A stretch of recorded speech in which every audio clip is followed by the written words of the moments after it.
5 दिसंबर 1872 Atlantic ocean के बीच एक ship अकेली सेल कर रही थी। शिप का नाम था मैरी सेलेस्ट। दूर से देखने पर सब कुछ नॉर्मल लग रहा था, लेकिन जब एक दूसरे शिप के सेलर्स इसके अंदर पहुंचे तो उन्हें कुछ ऐसा मिला जो आज भी एक्सप्लेन करना मुश्किल है। शिप बिल्कुल खाली थी, कैप्टन गायब, क्रू गायब, कैप्टन की वाइफ गायब और उनकी सिर्फ 2 साल की बेटी भी गायब। लेकिन सबसे अजीब बात ये थी कि शिप खुद ऑलमोस्ट परफेक्टली इंटैक्ट थी। वहाँ पे खाना था, पानी था, कार्गो था, लेकिन लाइफ बोट मिसिंग थी। आखिर एक एक्सपीरियंस कैप्टन अपनी वाइफ और छोटी सी डॉटर के साथ एक परफेक्टली फ्लोटिंग शिप को बीच समुद्र में क्यों छोड़ देगा? और मैरी सेलेस्ट पर उस रात ऐसा क्या हुआ था? Mary Celeste, the ship that slides without its crew, part 1, the journey begins. 7 नवंबर 1872 को American merchant ship Mary Celeste New York से इटली के लिए निकली। शिप पर टोटल 10 लोग थे। कैप्टन बेंजामिन ब्रीक्स, उनकी वाइफ सारा, उनकी सिर्फ 2 साल की डॉटर सोफिया और 7 क्रू मेंबर्स। डेस्टिनेशन था जेनोआ, इटली। शुरू में ये एक कम्प्लीटली नॉर्मल कमर्शियल वॉयज थी। कार्गो होल्ड में 1701 बैरल्स इंडस्ट्रियल अल्कोहल लोडेड था और शिप में इनफ फूड और ड्रिंकिंग वाटर भी था। लेकिन अटलांटिक ओशन क्रॉस करते वक्त वेदर खराब रहा। 25 नवंबर को मैरी सेलेस्ट के लोग में लास्ट एंट्री रिकॉर्ड हुई। उसके बाद 10 लोग गायब हो गए और सबसे स्ट्रेंज बात, शिप खुद गायब नहीं हुई थी। पार्ट 2,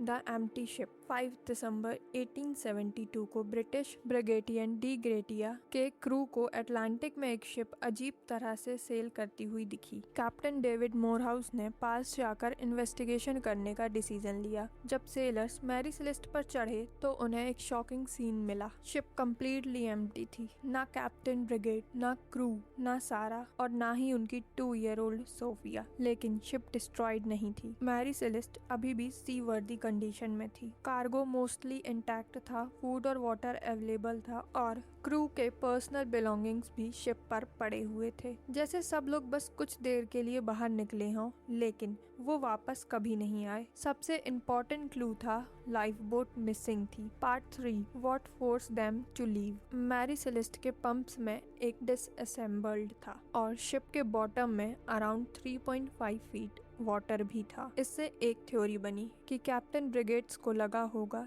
कि शिप में dangerous amount of water enter हो रहा है और पंप प्रॉपरली काम नहीं कर रहा था, तो कैप्टन को एक्यूरेटली पता नहीं चल रहा होगा कि सिचुएशन कितनी सीरियस है। एक और थ्योरी अल्कोहल को लेकर थी। शिप में 1701 बैरल्स इंडस्ट्रियल अल्कोहल था और बाद में पता चला कि 9 बैरल्स एम्प्टी थे। पॉसिबल था कि अल्कोहल वेपर्स के कारण कैप्टन को एक्सप्लोजन का फील हुआ हो और उन्होंने शिप टेम्परेरी अबेंडन करने का डिसीजन लिया हो। लेकिन इन्वेस्टिगेशन में मैसिव एक्सप्लोजन के कन्विंसिंग साइंस नहीं मिले, इसलिए ये थ्योरी भी प्रूव नहीं हो सकी। पार्ट 4, पायरेट्स, मर्डर या कुछ और। जब 10 लोग बिना किसी ट्रेस के डिसअपियर हुए तो नेचुरल थ्योरीज की कोई कमी नहीं थी। Pirates, mutiny, murder. कुछ लोगों ने सजेस्ट किया कि क्रू वायलेंट हो गया होगा। कुछ थ्योरीज में पायरेट्स को ब्लेम किया गया और कुछ स्टोरीज तो इतनी विचित्र थी कि सी मॉन्स्टर तक को रिस्पॉन्सिबल बना दिया गया। लेकिन मैरी सेलेस्ट पर वायलेंट स्ट्रगल के कन्विंसिंग साइंस नहीं मिले। कार्गो लार्जली इम्पैक्ट था, क्रू के बिलोंगिंग्स भी शिप्स पर थे और ब्रिटिश इन्वेस्टिगेशन को फुल प्ले का स्ट्रॉन्ग एविडेंस नहीं मिला। 1884 में मिस्ट्री और फेमस हो गई जब आर्थर कॉनन डॉयल ने मैरी सेलेस्ट से इंस्पायर्ड एक फ्रिक्शनल स्टोरी पब्लिश की।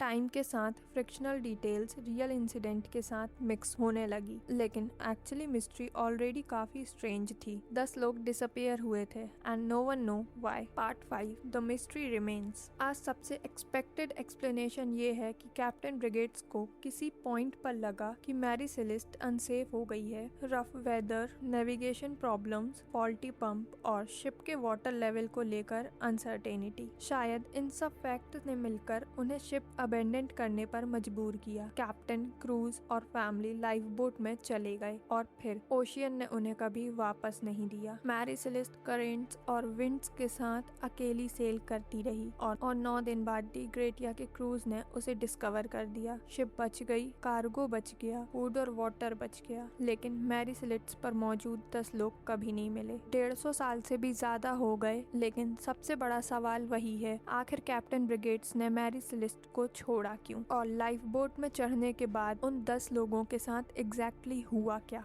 आज भी मैरी सेलेस्ट का मिस्ट्री कम्प्लीटली सॉल्व नहीं हुआ है। हो सकता है कैप्टन ब्रिगेड्स को लगा हो कि शिप किसी भी वक्त श्रिंक हो सकती है। हो सकता है अल्कोहल वेपर्स या रफ वेदर ने उन्हें पैनिक में डिसीजन लेने पर मजबूर किया हो। लेकिन एक चीज आज भी अनआंसर्ड है, अगर मैरी सेलेस्ट को छोड़ना जरूरी था तो उसके लाइफ बोट का क्या हुआ? 10 लोग समुंदर में चले गए और फिर कभी नहीं मिले। शायद हमें कभी पता नहीं चलेगा कि मैरी सेलेस्ट के उन फाइनल मोमेंट्स में एग्जैक्टली हुआ क्या, और शायद इसी वजह से 150 साल बाद भी मैरी सेलेस्ट समुंदर की सबसे मिस्टीरियस स्टोरीज में से एक बनी हुई है।